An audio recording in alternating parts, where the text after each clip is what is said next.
তৈরি হচ্ছে তাসকিন মুস্তাফিজদের উত্তরসূরি। বাংলার পেস আক্রমণে আসতে যাচ্ছে নতুন এক ত্রয়ী। বল হাতে অগ্নিঝরা পারফরমেন্স করে এবার ক্রিকেট বিশ্ব রাজ করতে আসছেন তিন বিশ্বমানের পেসার।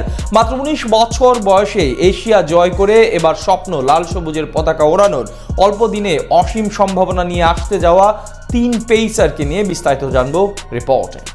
মাত্র 14 বছর বয়সে সেঞ্চুরি হাঁকিয়ে ক্রিকেট বিশ্বে রীতিমতো আলোড়ন সৃষ্টি করেছেন ভারতের তরুণ ক্রিকেটার বৈভব সূর্যবংশী। তার মতোই ব্যাট হাতে আলো কাটছেন আয়ুষ মাহাত্রে কিংবা প্রিয়াংশ আর্যর মতো তরুণ ক্রিকেটাররা। তবে মজার বিষয় হলো 2024 সালে এইসব ক্রিকেটাররাই বাংলাদেশের আল ফাহাদ ও মারুফ মৃধার বোলিং তাণ্ডবের কাছে ধরাশায়ী হয়ে এশিয়া কাপের ফাইনাল থেকে বিদায় নিয়েছিল, আর সেখানে চ্যাম্পিয়ন হয়েছিল টিম টাইগার্স। বর্তমানে বাংলাদেশের পেস ইউনিট জগতের অন্যতম সেরা, সেটা সবাই জানে। সেই পেস বিপ্লবের পথ ধরে আরো তিনজন ক্রিকেটার আসছেন পাইপলাইনে, যারা নাকি সকলেই অনূর্ধ্ব 19 দলের সদস্য।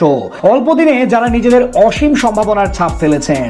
গেল বছর দুবাইয়ে ফাইনালে ভারতের সামনে ছিল 199 রানের টার্গেট। লো স্কোরিং ফাইনালে বৈভব সূর্যবংশীকে ফিরিয়েছিলেন মারুফ মৃধা, আর আয়ুষকে ইনিংসের একেবারে শুরুতেই বোল্ড করেছিলেন আল ফাহাদ। অপার সম্ভাবনাময় এই দুজন আছেন বর্তমানে শ্রীলঙ্কাতে। টাইগার পেস আক্রমণের ভবিষ্যৎ নেতা ভাবা হচ্ছে ফাহাদকে।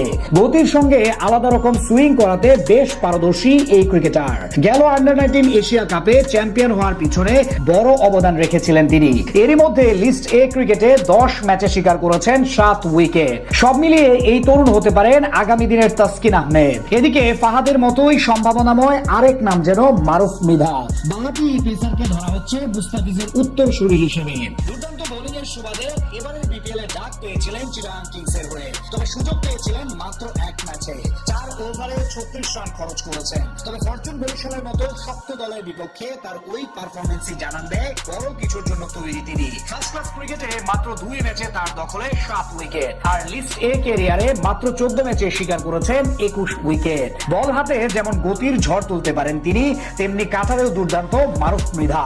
তাদের সঙ্গে আলোচনায় আছে ইকবাল হোসেন ইমনের নাম। ভারতের বিপক্ষে ওই ফাইনালে 3 উইকেট ছিল তার। বিপিএল এ ফরচুন বরিশালের হয়ে এক ম্যাচের সুযোগ পেয়েছেন, তাতে ছিল 2 উইকেট। টি20 ফরম্যাটে ইতোমধ্যেই 7 ম্যাচে 7 উইকেট নিয়েছেন তিনি। প্রতিভা দিয়ে অল্প দিনে ঘরোয়া লিগেও নজর কেড়েছেন ইমন। সব মিলিয়ে বলা চলে, ভারত যখন নিজেদের এমন সব বাঘা বাঘা ব্যাটারদের নিয়ে নিজেদের ভবিষ্যৎ তৈরি করছে, ঠিক তার উল্টো চিত্র বাংলাদেশের ক্ষেত্রে। তবে সবার আগে নিতে হবে তাদের সঠিক পরিচর্যা, কেননা টাইগার ইতিহাসে প্রতিভা নিয়েও অনেকেই অল্প দিনে হারিয়ে গেছেন। তাই এই বিষয়ে ক্রিকেটারদের পাশাপাশি বিসিবিকেও সতর্ক হতে হবে।